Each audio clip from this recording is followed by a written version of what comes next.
अस्सलाम नाज़रीन, उम्मीद आप खैर खैरियत से होंगे। 1965 जुलाई 10 तारीख को एक इंसान पैदा होते हैं। वो इंसान सोचते हैं कि मैं डिस्ट्रिक्ट मानसेरा केपीके में पैदा हुआ हूँ, लेकिन मैं वकालत प्रैक्टिस करूँगा इस्लामाबाद में। उसके लिए वो पढ़ते हैं, मेहनत करते हैं, अपेरेंटली ग्रेजुएट करते हैं और फिर वो वकालत में लग जाते हैं। 1992 में वो लोअर कोर्ट्स के एडवोकेट बन जाते हैं, इस्लामाबाद बार एसोसिएशन के मेंबर बन जाते हैं। 1994 में हाई कोर्ट में आ जाते हैं, 2008 में सुप्रीम कोर्ट में आ जाते हैं। उसके बाद वो बार इस्लामाबाद हाई कोर्ट बार के सदर भी रहते हैं, इस्लामाबाद डिस्ट्रिक्ट बार के सदर भी रहते हैं, इस्लामाबाद डिस्ट्रिक्ट बार एसोसिएशन के जनरल सेक्रेटरी भी रहते हैं। वो advocate general ICT government position भी रहते हैं, डिप्टी अटॉर्नी जनरल इस्लामाबाद रहते हैं, डिप्टी प्रोसिक्यूटर जनरल नैब रहते हैं, फैकल्टी में होते हैं, कायदे आज़म की यूनिवर्सिटी क्रिमिनल लॉ पढ़ाते हैं 5 साल प्लस से। अब ये सारा कुछ जब हो रहा होता है तो उनकी हर चीज़ ज़िंदगी की स्क्रूटनाइज हो रही होती है। उनकी हर फाइनेंशियल ट्रांजैक्शन, हर मीटिंग, उनकी हर केस जो उन्होंने लड़ा होता है और उनकी degree. But all of a sudden today हमें पता चलता है कि उनकी डिग्री फेक है। और ये फ़ैसला करते हैं जस्टिस डोगर साहब इस्लामाबाद हाई कोर्ट में। वो बताते हैं कि तारिक महमूद जहांगीर साहब, जिनकी हमने आपको पूरी एक बैकग्राउंड दी है उनके लीगल करियर का, कि उनकी डिग्री फेक है। अब इससे दो रिज़ल्ट हम यहाँ पे निकालते हैं। एक, हमारे इंटरनल चेक्स का मैकेनिज़्म इतना बुरा है कि हमें लगभग 30 से 32 साल लगते हैं ये पता करने के लिए कि जो बंदा हमारी किसी यूनिवर्सिटी से ग्रेजुएट हुआ है क्या वो एक्चुअली ग्रेजुएट हुआ है कि नहीं। और दूसरा, आपकी ज़िंदगी का हर फैसेट जब आप एंटी इस्टेब्लिशमेंट होते हो तो वो अंडर द रेडार होता है। That's it. यानी कि अगर आप प्रो इस्टेब्लिशमेंट, प्रो गवर्नमेंट हो तो आपके ऊपर कोई तनकीद, कोई बहस नहीं होगी। इट्स एज इफ एक वॉशिंग मशीन है कि जो भी पार्टी सेंटर में होती है, फेडरल में होती है, उसके साथ हाइब्रिड रिजीम खड़ी होती है, तो उसकी वॉशिंग मशीन में आप धुलते हो और आप नवे निकोर होकर निकल आते हो। अलीम खान साहब एक क्रिटिकल कंपोनेंट थे पीटीआई के, उनके कैंपेनिंग के, उनके बंदे इकट्ठे करने के लिए। अब वॉशिंग मशीन में धुल के वो नहीं इंतज़ामिया के साथ खड़े हैं। जहांगीर तरीन साहब सेम है। इस तरह सैकड़ों पॉलिटिशियंस हैं, सैकड़ों जजेस हैं, सैकड़ों ब्यूरोक्रेट्स हैं। These are the people that are always present in our system, जो इस कैप्चर को फैसिलिटेट करते हैं, जो एलीट करती है। अब तारिक महमूद जहांगीरी साहब को आप अच्छा समझें या बुरा समझें, जस्टिस डोगर साहब को आप अच्छा समझें या बुरा समझें, ये तो टोटल आपके पॉलिटिकल लेंस के मुताबिक चीज़ है। पर जो एक्चुअल प्रॉब्लम है वो ये है कि हमारे सिस्टम में इतनी दीमक है कि हम प्रॉब्लम को तब आइडेंटिफाई करते हैं जब हमारे डीप स्टेट के मरासम उस बंदे से ख़त्म होते हैं। वो सहाफ़ी, वो उलेमा, वो ब्यूरोक्रेट्स जो इमरान, और पॉलिटिशियंस भी, जो इमरान खान साहब एक कलाबे पढ़ते थे कि ऊपर अल्लाह नीचे खान साहब है, हमने उनको रंग बदलते देखा है। हमने मुशर्रफ साहब के कूं में देखा कि जो लोग नवाज़ शरीफ के लिए कहते थे हम जान दे देंगे, हाँ नवाज़ शरीफ के आगे हम कोई बात नहीं सुन सकते, ये मुल्क नवाज़ शरीफ के नाम पे खड़ा हुआ है, वो सारे जाके मुशर्रफ के कैबिनेट में चले जाते हैं, अलहदा जमातें बना लेते हैं, फिर कुछ पीटीआई में शामिल होते हैं, कुछ नून में वापस जाते हैं, कुछ पीपीपी में चले जाते हैं। हमने पूरी ये पॉलिटिकल जर्नी देखी। इससे हमें समझ ये आता है कि हमारे सिस्टम के अंदर कोई भी डेमोक्रेसी में नहीं इंटरेस्टेड। रियासत सिर्फ फैसिलिटेट करती है उन लीडरान को जो उनके हक़ में आवाज़ उठाते हैं, जो उनको प्रोटेक्ट करते हैं। जब तक बाजवा साहब कौम के बाप थे, इमरान खान साहब वेरी गुड। और उस दौर में इमरान खान साहब हमें बताया करते थे कि नवाज शरीफ साहब मुजीब बनना चाहते हैं, कि नवाज शरीफ साहब जो बयानात दे रहे हैं जनरल से खिलाफ, तो मुजीब वाली हरकत है। वही मुजीब जिसने ईस्ट पाकिस्तान को पाकिस्तान से अलहदा करके बांग्लादेश बनाया था। आज इमरान खान साहब खुद अपने आप को एज मुजीब प्लेस करते हैं। और ये सारी पोजीशनिंग हमने अल्ताफ़ हुसैन के टाइम में भी देखी थी। ये सेम इल्मी गालियाँ, इल्मी तोहमतें हम थ्रू आउट पाकिस्तान की हिस्ट्री देखते रहे। रियलिटी ये है कि हम नया ट्रिक्स नहीं सीखना चाहते, क्योंकि हमें एक चीज़ का यकीन है कि हमारी जो पॉपुलेशन है वो ना पढ़ेगी, ना लिखेगी, ना समझेगी। उनको आप सेम चूरन दोबारा बेच सकते हो। एक इंग्लिश की कहावत है, वंस बिटन ट्वाइस शाय। एक दफ़ा इंसान जब एक झूठ का डसा हुआ होता है तो फिर वो अवेयर हो जाता है। लेकिन हमारी इस्टेब्लिशमेंट सेम झूठ इस्तेमाल करती है और हम वो कंज्यूम करते हैं और फिर हम एक्सपेक्ट करते हैं कि डिफरेंट रिजल्ट्स आ जाएंगे। ऐसे नहीं होता। सबसे पहले हमारी एक्सपेक्टेशन ऑफ रिजल्ट्स का टाइम फ्रेम चेंज होना चाहिए। हमें हर चीज़ एक 20-25 साल के पैराडाइम में देखनी चाहिए। इमरान खान साहब ने जो पिछले 2 साल में कर दिया है, उन्होंने एक्चुअली कौम का एक तरीके से फ़ायदा किया by taking a stand and not making a deal yet. क्योंकि ज़ाहिर है फ्यूचर तो मैं प्रोडिक्ट नहीं कर सकता, बट अभी तक नज़र आ रहा है कि वो डील नहीं बना रहे। उन्होंने पॉलिटिक्स को एक ऑल्टरनेटिव दिया है, और ये ऑल्टरनेटिव पहले भी लोगों ने दिया था, बादशाह खान साहब ने दिया था। बट डिफरेंस बादशाह खान साहब और इमरान खान साहब का क्या है कि इमरान खान साहब की एक नेशनल अपील है, और दूसरा इमरान खान साहब के पास सोशल मीडिया का टूल है जिसके तहत वो अपना पैगाम, अपना स्टैंड हर किसी को पहुंचा सकते हैं। यही स्टैंड जब मुजीब रहमान साहब ने लिया था, जब नवाज शरीफ साहब ने लिया था, उनके पास वो टूल्स अवेलेबल नहीं थे। और जब सन 2016-17 में नवाज शरीफ साहब ने फिर ये स्टैंड लिया था एंटी इस्टेब्लिशमेंट का, तो तब लोग उनकी बात पे यकीन नहीं करते, क्योंकि वो डील बना के मुल्क से बाहर गए थे, फिर डील बना के मुल्क में वापस आए थे। तो एक इंसान ने जब 2 दफ़ा डीलें बनाई हों तो फिर उसके बाद एतबार करना मुश्किल हो जाता है। आज जब आप बच्चे से पाकिस्तान में पूछते हैं कि उसको क्या चाहिए, तो वो कहता है कि मुझे डेमोक्रेटिक प्रोसेस चाहिए। वो चाहे KPK के अंदर बच्चा हो, चाहे बलूचिस्तान के अंदर बच्चा हो। PTI की ना माने, आप पश्तून तहफ़्फ़ुज़ मूवमेंट को देख लें, जो एक नॉन पॉलिटिकल मूवमेंट है। वो डिमांड करती है रिप्रेजेंटेशन की, अपने ग्रीवेंसेस सुनवाने की, जो सिर्फ एक freedom of speech rule under democracy हो सकते हैं। आप BYC देखते हैं, जो डिमांड करती है रिप्रेजेंटेशन की, जो डिमांड करती है अपने मिसिंग पर्सनस की, जो एक अमन का रास्ता इस्तेमाल कर रहे हैं। आप कराची के अंदर अगर सिविलियन मूवमेंट्स देखें जो नॉन पॉलिटिकली अलाइंड हैं, वो भी इस वक्त पीक पे चल रही हैं। तो आपको लोगों की कॉन्शियसनेस में एक रिप्रेजेंटेशन की ख्वाहिश पहली दफ़ा जागते हुए नज़र आ रही है। अगर आप पाकिस्तान को स्टडी करें प्री 1947 और अपनी आज़ादी की जंग स्टडी करें एंड पोस्ट 1947 मुल्क अंडरस्टैंड करें, तो हमारा कभी ट्रांजिशन हुआ ही नहीं था। हमें कभी वो टीचिंग्स ही नहीं मिली थी कि जमहूरियत होती क्या है, ऑपरेट कैसे करती है। इनफैक्ट इंडिया के अंदर जो जमहूरियत की एक्सप्लेनेशंस थी, जो एग्जिस्ट करती थी सेल्फ रूल की, वो ज़्यादा डेमोक्रेटाइज थी दैन पाकिस्तान। इनफैक्ट तसलसल जमहूरियत ने ओवर टाइम हर किसी इंडियन को इतना पोलिटिसाइज कर दिया कि वो इंटरेस्टेड थे कि उनके इलेक्शंस में क्या होता है, उनके गांव देहातों में क्या होता है, उनके शहरों में क्या होता है। और फिर एक फ्री फ्लो स्टेट बना जिसके तहत कांग्रेस ने काफ़ी देर रूल किया, फिर BJP आई वाजपेयी की शक्ल में, और अब एक BJP का लॉन्ग टर्म टेन्योर चल रहा है। लेकिन इस पेंडुलम में बैक एंड फोर्थ होता है।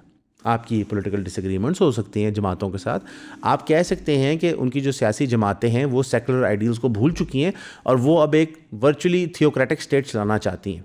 हाउएवर आप ये डिनाई नहीं कर सकते कि वहाँ पे लूला लंगड़े इलेक्शन होते रहे, और वहाँ पे अमूमन जो इलेक्शन जीतता था वही आगे आता रहा। हाँ, हर हलके में 5,000-10,000 वोट थ्रू सिविलियन स्ट्रक्चर्स ज़रूर खींचातानी हुई। वहाँ पे इलेक्शन कमीशन ने हेरा फेरी की, लेकिन उन्होंने सिटिंग गवर्नमेंट के आइमा पे की, डीप स्टेट मिलिट्री के आइमा पे नहीं की। और डिस्पाइट उनका मीडिया बीइंग सोल्ड आउट, उनके इंडिपेंडेंट मीडिया ने इस पर रिपोर्टिंग की। पाकिस्तान के अंदर जो सिचुएशन बनती जा रही है वो ऐसे है कि हम अपनी मर्ज़ी भी करेंगे, हम उस पर बात भी नहीं करने देंगे, जो बात करेगा उसको दबाएंगे और एक्सपेक्ट करेंगे कि रिज़ल्ट डिफरेंट निकल आए। अगर हम अपनी इकॉनमी की बात करें तो हम एक श्रिंकिंग स्टेज के अंदर हैं, हमारी इंडस्ट्रीज़ लग नहीं रही। सिर्फ एक छोटी सी मैं आपको ऑब्जर्वेशन देता हूँ ताकि आपको समझ आए कि सरकार के काम किस लेवल के होते हैं। अभी recently estimated $500 million textile industry का तबाह हुआ है। आप कहेंगे ये कब हुआ, ये कहाँ हुआ, ये मेन स्ट्रीम न्यूज़ क्यों नहीं थी? ये मेन स्ट्रीम न्यूज़ इसलिए नहीं थी कि हमने पॉलिटिक्स का इनकरेक्ट पार्ट पोलिटिसाइज़ किया हुआ है, हमने इश्यूज़ को पोलिटिसाइज़ नहीं किया हुआ, हमने पर्सनैलिटीज़ को पोलिटिसाइज़ किया हुआ है।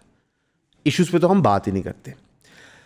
अभी लाहौर शहर के अंदर गालबन आज, मैं रोज़ में सही कह रहा हूँ, आज आपके ट्रांसपोर्टर्स की स्ट्राइक एंड हुई है, क्योंकि जो हैवी फाइन्स, जो one sided barbaric rules Punjab government ने लगाए थे, उन्होंने कहा हम इनको फॉलो नहीं करेंगे, हम नहीं अफोर्ड करते, हमारे बिजनेसेस पहले ही बहुत डिफिकल्टली चलते हैं। जो आपने लोड वेट्स डिटर्मन किए हैं, जो कानून आप बना रहे हैं, आपने हमारा मशवरा लिया ही नहीं। तो सरकार ने ओवर गालबन 8 या 10 दिन के धरनों के बाद जाके उनसे मीटिंग्स की, निगोशिएशंस की, और फिर उनकी बातें मान के धरना उठवाया। अब प्रॉब्लम क्या है? आप तो कहेंगे यार देखें ना, पंजाब गवर्नमेंट ने प्रॉब्लम सॉल्व कर दिया। प्रॉब्लम यह है कि प्रॉब्लम क्यों हुआ। इकोनॉमिक्स में मिनट घंटा मैटर कर रहा होता है। इस वक्त हमें साफ नज़र आ रहा है हमारी गवर्नमेंट के कोई लॉन्ग टर्म इकोनॉमिक प्लान्स नज़र नहीं आते। उसकी वजह यह है कि हमारी गवर्नमेंट लॉन्ग टर्म इकोनॉमिक्स के लिए प्रिपेयर्ड ही नहीं है। जब आपकी गवर्नमेंट फंडामेंटली इलिजिटमेट हो, जहाँ पे आपको बाकायदा फील होता हो इलिजिटमेट हो, बिकॉज बाय द वे हमारी गवर्नमेंट, हमारे डीप स्टेट, हमारी पॉलिटिकल पार्टीज़ ने लोगों में जाना छोड़ दिया है। उनका एक ही मेट्रिक है, वो सोशल मीडिया स्क्रोलिंग करते हैं to determine whether they are popular और नॉट, राइट। तो आप एक 100 डिवाइसेस रखें अपने टेबल पे, उन सब पे टिकटॉक लॉगिन करें, उन सब पे इंस्टा लॉगिन करें, उन सब पे यूट्यूब लॉगिन करें, और आप उस 100 डिवाइस का अगर मेजर लेंगे तो आपको पता चलेगा गवर्नमेंट की ज़ीरो के करीब मकबूलियत है। अजब खान आफरीदी पश्तूनों की रिवायात का अमीन था। अजब खान आफरीदी ने वो मिसाल कायम की जो रहती दुनिया सुनी और सुनाई जाएगी। उसने जब मौली एलिस को अगवा किया, जो 18 साल की एक अंग्रेज लड़की थी, वो उस गार में तन्हा रहे। मौली एलिस ने पाकिस्तान जब वो 77 साल की उम्र में लौटी, उसने आके बरमला इस चीज का इजहार किया और हर इंटरव्यू में उसने कहा कि अजब खान आफरीदी ने मुझे हाथ लगाना तो दरकिनार, मेरी तरफ आंख भर के देखा भी नहीं। ये एक बहुत बड़ा वाकया है जो पश्तूनों की तारीख में हमेशा जिंदा रहेगा। उसने ये साबित किया कि वो पश्तून रवायात का एक सच्चा अमीन है। पूरी वीडियो देखने के लिए हमारी वेबसाइट पे जाएं eonpodcast.com पे और मैट्रिक्स की सब्सक्रिप्शन ले लें। सिर्फ 3,000 रुपए की बात है। सी यू देयर इंशाल्लाह। ठीक, अब उस मैट्रिक को देखते हुए ज़ाहिर उनको परेशानियां होती हैं, इसलिए वो अबसर्ड स्कीम्स लॉन्च करते हैं। और सबसे दुख की बात पता है क्या है, हमने सारी उम्र इस प्लेटफॉर्म पे तनकीद की लैपटॉप स्कीम्स पे, ये फ्रीबीज़ की जो स्कीम्स हैं कि आप ये चीज़ ले लें। फ्री देनी है तो एजुकेशन दो यूनिवर्सिटी की, वो फ्री होनी चाहिए।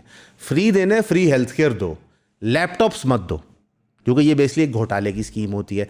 जैसे येलो टैक्सी की स्कीम आई थी, हरीपुर में जाकर उन्होंने लैपटॉप तकसीम किए हैं, एक और जगह जाकर लैपटॉप तकसीम कर रहे हैं। यानी कि हमारा पॉलिसी पे कोई बहस नहीं है, पॉलिसियाँ सारी जमातों की सेम है कि जनाब लोन लो, लास्ट के वेलफेयर प्रोजेक्ट्स करो जिनके लॉन्ग टर्म गोल्स और इफेक्ट्स ना हो, एजुकेशन और हेल्थ केयर पे लॉन्ग टर्म चेंज बेशक ना करो। तो इसकी वजह से हमारी पूरी की पूरी इकॉनमी जो है वो वर्चुअल एक स्टैंड स्टिल पे आ जाती है कि हमारी गवर्नमेंट सिर्फ फायर फाइटिंग कर रही होती है अपनी मकबूलियत के लिए कि हमें मान लो, हमें देख लो।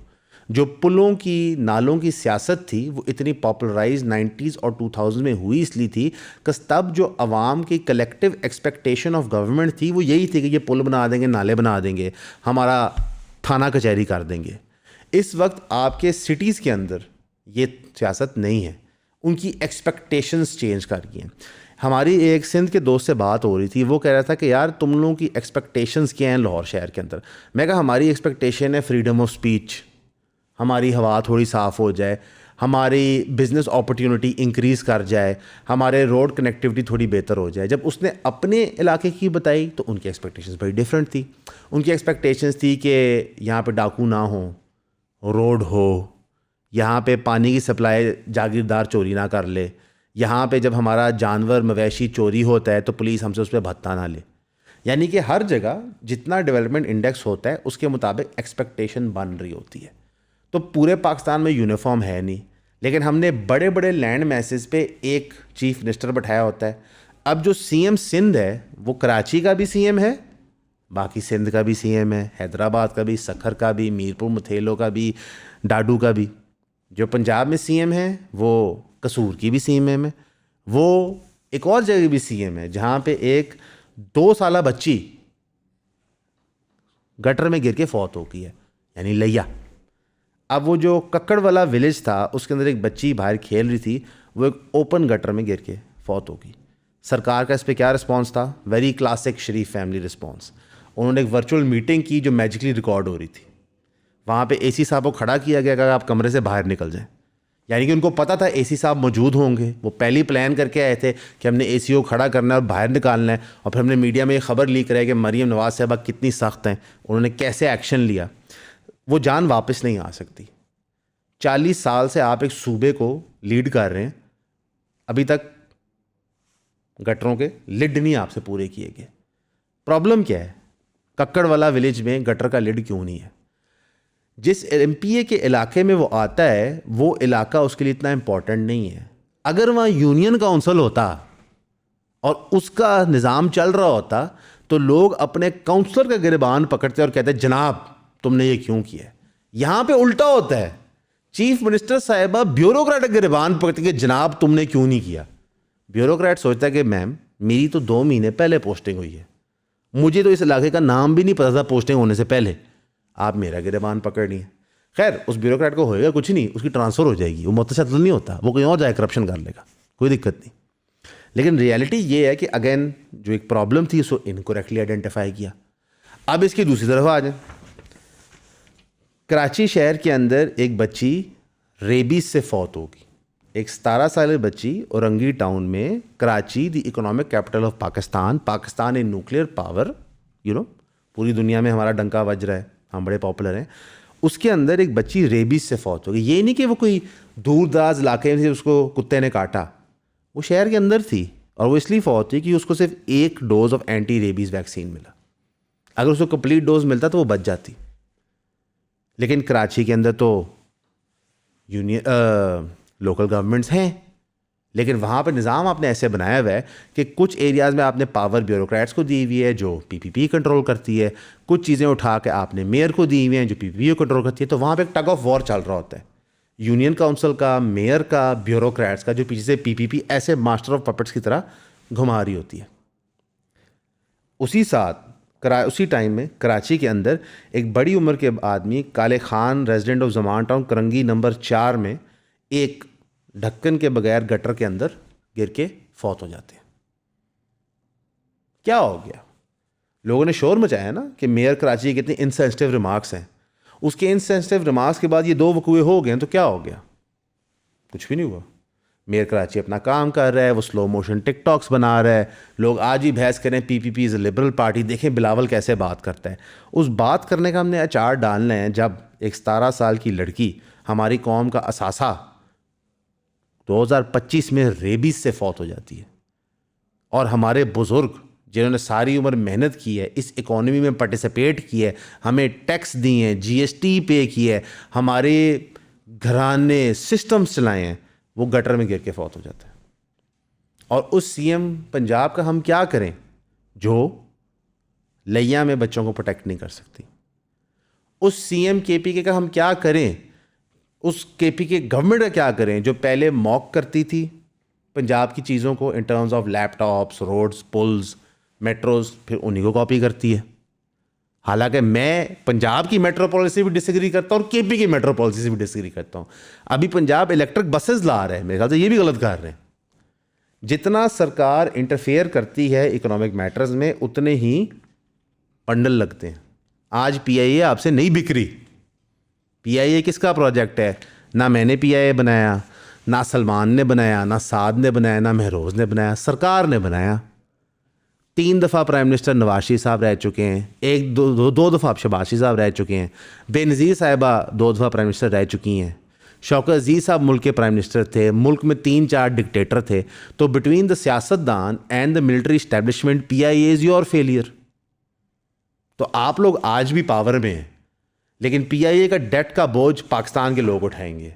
ये कैसी डील थी कि सारे डिसीजन भी आप लें, हम आपको इलेक्ट भी ना कर सकें, कर्जा आप लें और सारा खमियाजा हम भुगतें? भाई ये सौदा मुझे तो कबूल नहीं है। तो पाकिस्तान की आवाम को रियलाइज़ करना है कि उनके साथ हो क्या रहा है। दिन दिहाड़े they are being sold a bad deal. आज international migrants day. Prime minister of Pakistan ने कहा कि overseas workers backbone of economy, यानी कि हम अब फ़िलीपींस का मुकाबला कर रहे हैं जिनकी इकॉनमी ओवरसीज़ रेमिटेंस पर रिलाई करती है, न्यूक्लियर पावर। ठीक है, इंडिया को हमने जंग में शिकस्त दी। यही बात आसिम मुनीर साहब ने की थी जब उन्होंने कहा था कि मुल्क में ब्रेन गेन होता है जो हमारे लोग बाहर जाते हैं। अब हम FIA के डाटा से देखते हैं कि मुल्क में हो क्या रहा था। 24,000, कितना जी? 24,000 पाकिस्तानी सऊदी अरेबिया से डिपोर्ट हुआ है इस साल, और टोटल आज तक कितने हुए हैं? 56,000। यानी कि जो टोटल डिपोर्ट हुए हैं उसमें से आधे लोग सिर्फ इस साल डिपोर्ट हुए हैं। क्यों डिपोर्ट हुए हैं? बेगिंग, रॉन्ग वीज़ास, इलीगल कारोबार। इनको भेजा किसने था? 6,000 लोग UAE से डिपोर्ट हुए हैं, 2500 लोग अजरबैजान से डिपोर्ट हैं। 51,000 पाकिस्तानीज FIA ने इस साल फ़्लाइटों से उतारे जो मुल्क से बाहर जा रहे थे, और उनमें से मेजॉरिटी यूरोप जाना चाह रहे थे उम्रा के कवर के अंडर। बहुत सारे नंबर्स ने कैम्बोडिया और म्यांमार का टूरिस्ट वीज़ा लगवा के वो वाया इस्तेमाल किया। 24,000 लोग कैम्बोडिया टूरिस्ट वीज़ा पे गए, जिसमें से सिर्फ 12,000 वापस आए हैं, और 4,000 लोग म्यांमार गए, जिसमें से सिर्फ 2,500 वापस आए। अब आप कहेंगे कि देखें ना, सरकार इतना अच्छा काम कर रही है कि वो लोगों को रोक रही है बाहर जाने से। मेरे मासूमाना सवाल है, लोग जौक दर जौक बाहर जा क्यों रहे हैं? ऐसी आपको और मुझे नहीं पता कि यहाँ पे रोज़गार नहीं है। प्रॉपर्टी डीलर पॉडकास्टिंग कर रहे हैं, रोज़गार नहीं है भाई, नई मार्केटें चल रही, मेन स्ट्रीम बाज़ारों के सुनियारे चोरियाँ कर रहे हैं, अदर देन जो रूटीन की चोरियाँ करते थे गोल्ड शेविंग की। जब आप सेट देते हैं ना पॉलिश करवाने के लिए, तो उसका वज़न चेक किया करें, वो उसको शेव करके वहाँ से चीज़ें निकाल रहे होते हैं। आपकी इंडस्ट्रीज़ बंद हो रही हैं, तो ये लोग जौक तर जौक छोड़ के मुल्क से बाहर जा रहे हैं। आप ये सोचें कि पाकिस्तान से लोग कैम्बोडिया म्यांमार जाने को तैयार हैं, यहाँ रहने को तैयार नहीं। हमने इस पर कई पॉडकास्ट भी किए हैं समझाने के लिए कि भाई यहीं पे मार जाओ, इसी घटिया इकॉनमी में सर्वाइव कर जाओ, बाहर इससे भी बुरा हाल होगा। जहाँ पे हमने आपको ज़िंदा मिसालें दिखाई कि क्या इश्यूज़ थे। अब इस सब से एक चीज़ का ज़रूर फ़ायदा हुआ है जो माननी चाहिए, पाकिस्तान की पासपोर्ट रैंकिंग इम्प्रूव हो गई है सरकार के स्ट्रिक्ट एक्शन की वजह से। हम 118 से 92 नंबर पे आ गए हैं। इलीगल माइग्रेशन टू यूरोप तकरीबन आधी हो गई है, यानी कि 2024 से 25 में 8,000 थी, 25 में से 26 तक, अब से 25 का पूरा साल 4,000 थी। अब Pakistan no longer in top 5 illegal migration country, यानी हम टॉप 5 से निकल गए हैं। हम बुरे ही, लेकिन टॉप 5 में नहीं, अल्हम्दुलिल्लाह। Dubai and Germany grant visa free access on official passports. ये मेरे और आपके लिए है ही नहीं, ये ऑफिशियल पासपोर्ट वालों के लिए। कुछ अरसा पहले एक स्टोरी ब्रेक हुई थी ऑफिशियल और डिप्लोमेटिक पासपोर्ट्स के हवाले से, मैं वो रिपीट नहीं करना चाहूँगा बिकॉज मैं कल दफ्तर आना चाहता हूँ। E immigration system to launch by mid January. अब हमने आपको पूरी खबर दी है, कंप्लीट। जो लोग प्रोपागेंडा करेंगे वो आपको पार्ट्स में खबर देंगे। जो प्रो PTI होंगे वो आपको बताएंगे मुल्क में हमारी ज़िल्लत होगी क्योंकि डिपोर्ट हो रहे हैं लोग, आपने भीख मंगे बाहर भेज दिए थे। जो प्रो गवर्नमेंट होंगे वो बताएंगे FIA ने 8,000 से 4,000 पे लिया है नंबर ऑफ़ इलीगल माइग्रेंट्स जो यूरोप जा रहे थे, और पासपोर्ट रैंकिंग कंप्लीट होगी। इसको पूरे चक्कर में देखें, मुल्क की मईशत तबाह होगी क्योंकि मुल्क में जमहूरियत का तसलसल नहीं है, इलेक्टोरल प्रोसेस नहीं है, लोगों का यहाँ पर ट्रस्ट ख़त्म हो गया। उसके तहत श्रिंक हुई इकॉनमी, लोगों की नौकरियां ख़त्म हुई, लोगों ने धड़ाधड़ मुल्क से जान छुड़ाने की कोशिश की हर इकोनॉमिक ब्रैकेट में। जो अमीर था उसने टर्की का पासपोर्ट ले लिया, पोर्चुगल का पासपोर्ट ले लिया, UAE का गोल्डन वीज़ा ले लिया। जो मिडिल क्लास था उसने मिडिल ईस्ट में नौकरियां ढूंढी, वहाँ निकल गया। जो मिडिल क्लास से नीचे था उसे डंकी ही मारनी थी और क्या कर रहा था, उसे झूठी बोलने को पैसे ही नहीं है लिजिट तरीके से निकलने के लिए, उसने वो किया। अब उसको पहले हमने ब्रेन गेन का, शहबाज शरीफ ने कहा मुल्क की बैकबोन है, बट रियलिटी ये है कि हम हर एंड पे हार गए।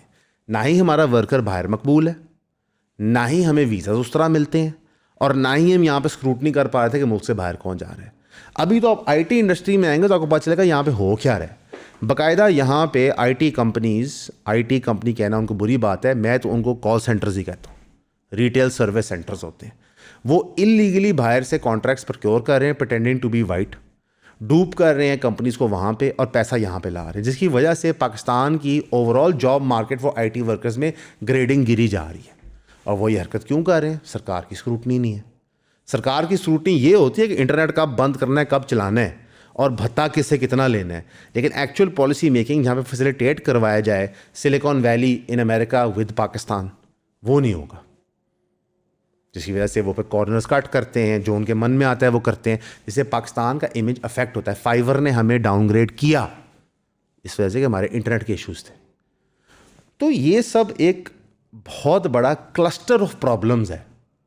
Do you really think Shahbaz Sharif साहब, बिलावल साहब, मरीम साहिबा इस तरह सोचते हैं? नो। वो सिर्फ जो प्रॉब्लम का फ्रंट पेज होता है वो देखते हैं और कहते हैं इसको ब्लैंकों से सफ़ेद कर दो ताकि लोगों को पता चले प्रॉब्लम क्या है। जब आप किताब खोलते हैं तो पता चलता है कि डेप्थ क्या है प्रॉब्लम का। अब सिंध का कल्चर डे गुजरा है, लोगों ने उसके हक में वीडियोस बनाई हैं, उन्होंने सिंधी कल्चर की बात की, लोग नीचे माँ बहन ही गालियाँ दे रहे हैं। फिर लोग अपने आप को इस तरह शो करवा रहे हैं कि हमसे ज़्यादा ओप्रेस्ड माइनॉरिटी कोई नहीं है। यहाँ पे ना ऑपरेशन ओलंपिक्स है कि मैं ज़्यादा माड़ा या वो ज़्यादा माड़ा या वो ज़्यादा माड़ा या वो ज़्यादा माड़ा। अल्हम्दुलिल्लाह अगर आप गरीब हैं आप सब माड़े हैं, अगर आप मिडिल क्लास हैं आप सब माड़े हैं। तो ये तो हमारे मुल्क में चल रहा है।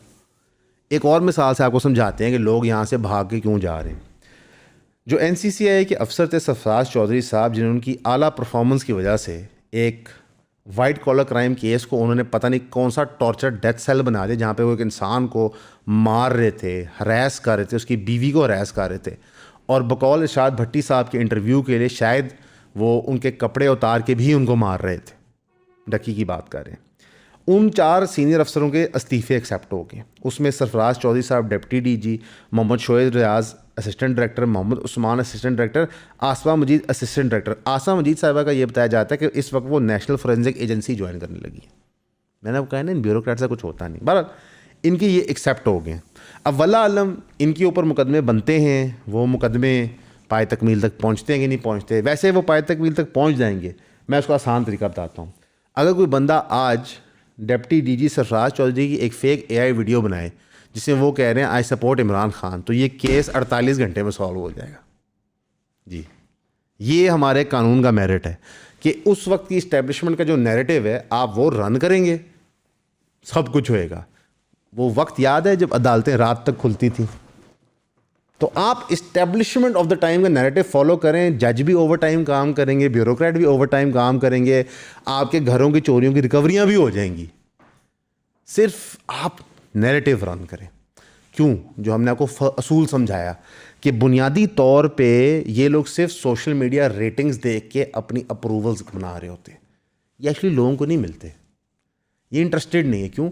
आम आदमी से बू आती है, आम आदमी की ज़ुबान तल्ख होती है, आम आदमी के दांत टेढ़े मेढ़े होते हैं, गंजे हो रहे होते हैं। आम आदमी उस तरह नहीं दिखता, इस तरह अमीर लोग दिखते हैं। अभी मैं लंच करके आया हूँ एक बड़े महंगे रेस्टोरेंट पे, किसी ने दावत दी हुई थी, तो आप यकीन जाने वहाँ पे जो लोग थे वो लगता था कि और नस्ल के लोग हैं और मैं किसी और नस्ल का। उनकी दुनिया और है। तो जिस पाकिस्तान में मैं और आप रहते हैं, जिस पाकिस्तान को मैं और आप इंशाल्लाह बेहतर करना चाहते हैं, उस पाकिस्तान में ये लोग ना रहते हैं, ना रहना चाहते हैं, ना उसको देखना पसंद करते हैं। एक मेजर वीलॉग का टॉपिक पिछले 72 घंटों से क्या है कि क्या इमरान खान साहब को अडियाला से मूव किया जाएगा। इस पे स्पेकुलेशन हो रही है। कभी मच जेल की बारी आती है, कभी इस्लामाबाद में नया जेल बन रहा है उसकी बारी आती है, कभी कुछ होता है। खान साहब के साथ ज़्यादती हो रही है, इसमें कोई शक नहीं। ये वही ज़्यादती है जो खान साहब के दौर में वो लोगों के साथ कर रहे थे। पर खान साहब के साथ ज़्यादती के साथ साथ इस पूरी कौम के साथ ज़्यादती हो रही है। मीडिया को वो नहीं दिखती, वो कवर नहीं करना चाहते। एंड खान साहब अगर रिलीज़ हो जाते हैं तो ये ज़्यादतियाँ बंद नहीं होती। यस, PDM2 के दौर में वो बहुत एग्जैसरबेट कर गई हैं। खान साहब के दौर में इतना बुरा नहीं था, बट अगर हम उससे पिछला दौर देखें नून लीग का, तो उसमें उससे भी कम बुरा था। इट्स ऑलमोस्ट एज इफ 1947 से लेके आज तक हमारा हर साल पिछले से बुरा था। मसलन मैं नहीं इमेजिन कर सकता था कि 1971 से बुरा वाक़या पाकिस्तान की हिस्ट्री में हो सकता है। लेकिन जिस डिवाइडेड लेवल पे हम आज खड़े हुए हैं, तो मुझे जो मैंने पढ़ा है 1971 की ही याद आती है, अनफॉर्चुनेटली या फॉर्चुनेटली। बाकी यार हमारे लिए दुआ करें, हम आपके लिए भी बहुत ज़्यादा करते हैं, दिन रात करते हैं, हमारे दोस्तों के लिए भी करते हैं जो हमें यहाँ मिलते हैं। जो लोग हमें पसंद नहीं करते हम उनके लिए भी दुआ करते हैं। अल्हम्दुलिल्लाह सबके लिए दुआ करनी चाहिए, सबके लिए खैर मांगनी चाहिए। कोशिश करना चाहिए कि हम इन सियासतदानों के चूरन में मत आएँ और हम अपनी एक राह, एक डगर निकालने की कोशिश करें। उम्मीद है आपको ये क्लिप पसंद आएगा। ज़रूर लाइक करें। आपकी सब्सक्रिप्शन हमें बहुत हेल्प कर रही है अल्हम्दुलिल्लाह। और हमेशा की तरह आपका सुनने का शुक्रिया।